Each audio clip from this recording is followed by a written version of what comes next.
Jarang kita dengar di Malaysia ada kes isteri bunuh suami. Namun kes kali ini berbeza sedikit. Seorang isteri dibantu oleh kawan lelakinya sanggup menghapuskan suaminya tanpa alasan. Malah siasatan polis mendapati isteri ini mempunyai banyak rekod jenayah lampau. Ini barulah isteri-isteriku gangster. Ikuti kisah ini.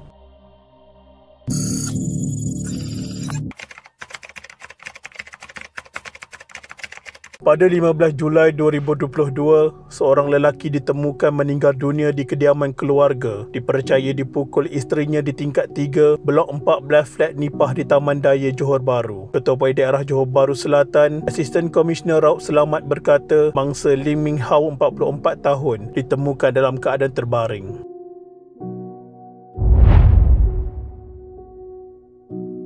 Kejadian dipercayai berlaku pada 7.50 pagi di kediaman keluarga lelaki berkenaan yang turut dihuni isteri serta anak-anaknya. Siasatan awal mendapati mangsa dipercayai dipukul isterinya berusia 35 tahun hingga menyebabkan kematiannya.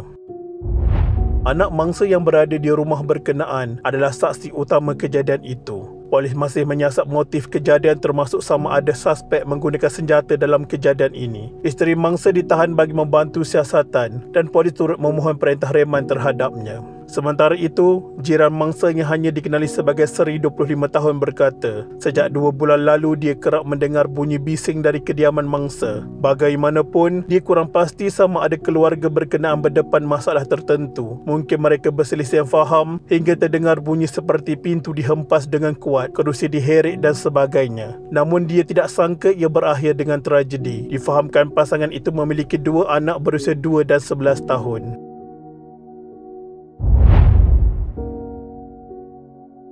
Terdapat kesan ikatan di kaki, pukul serta tikaman di tubuh lelaki berusia 44 tahun itu. Ketua Polis Johor, Datuk Kamruzaman Mamat berkata, turut ditemukan adalah dadah jenis syabu dan peralatan penagihan di rumah mangsa itu. Terdapat juga kesan pukulan dan tikaman pada mayat mangsa. Suspek yang ditahan selepas dipercayai memukul suaminya hingga mati dapati berada di bawah pengaruh dadah. Hasil ujar saringan ke atas wanita berusia 36 tahun itu mendapati dia positif dadah jenis metafetamin dan amfetamin. Wanita itu juga mempunyai 3 rekod lampau iaitu 2 kes berkaitan dadah dan 1 kes berkaitan jenayah iaitu mendatangkan kecederaan.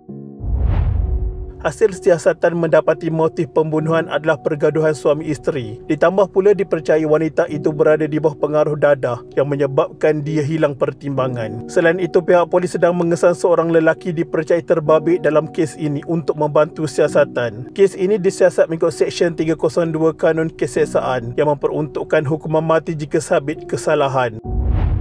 Bagi kes positif dadah pula, wanita itu disiasat mengikut Seksyen 15-1-A Akta Dadah Berbahaya 1952. Siasatan juga mendapati bahawa mangsa tidak mempunyai rekod jenayah lampau. Anak mangsa kini masih di bawah jagaan keluarga mangsa yang ingin memberi perlindungan kepada mereka. Sementara itu, Pegawai Jabatan Kebajikan Masyarakat JKM Johor Bahru, Adnan Muhammad Yassin berkata, pihaknya akan meninjau keadaan kanak-kanak berkenaan serta menawarkan kaunseling.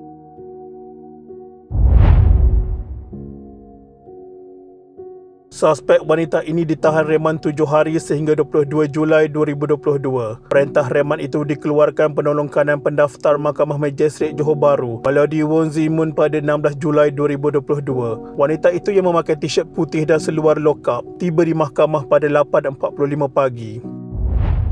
Sementara itu, polis menahan rakan kepada suspek utama yang dipercayai boleh membantu siasatan kes ini. Lelaki berusia 52 tahun itu ditahan jam 10 malam di kawasan Majidi. Hujan air kencing mendapati lelaki itu positif dadah. Lelaki berkenaan juga memiliki 5 rekod lampau iaitu 2 kes berkaitan dadah, 2 kes jenayah dan 1 kes jenayah komersial. Siasatan awal mendapati lelaki berkenaan dan suri rumah itu berada di bawah pengaruh dadah ketika kejadian.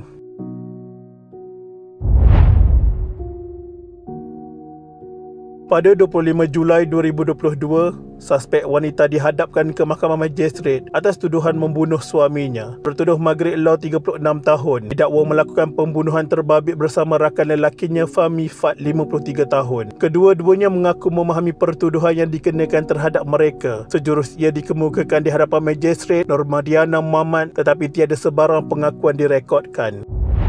Berdasarkan pertuduhan, kedua-dua tertuduh didapati bersama-sama membunuh Lee Ming Hao, 44 tahun di nombor 03-14, Blok 11 Jalan Nipah, Taman Daya kira-kira 7.50 pagi, 15 Julai 2022. Bagi perbuatan itu, mereka didakwa mengikut Seksyen 302 Kanun Keseksaan dan dibaca bersama Seksyen 34 Kanun sama yang memperuntukkan hukuman gantung sampai mati jika sabit kesalahan. Pendakwaan dijalankan Timbalan Pendakwa Raya Sharifah Natasha Said Ahmad dan Nur Akilah Ahmad Rafai. Manakala kedua-dua tertuduh tidak diwakili peguam, mahkamah menetapkan bahawa tiada sebarang jaminan dibenarkan kepada kedua-dua tertuduh. Dalam prosiding berasingan di mahkamah sama, kedua-dua tertuduh didakwa secara berasingan atas tuduhan memasukkan dadah berbahaya ke dalam badan. Maghrib mengaku bersalah memasukkan dadah jenis metafetamin dan amfetamin ke dalam badan selepas air kencingnya diuji di Pejabat Bahagian Siasatan Jenayah Narkotik, Ibu Pejabat Polis Daerah IPD Johor Bahru Selatan, kira-kira jam 1.30 petang 15 Julai 2022.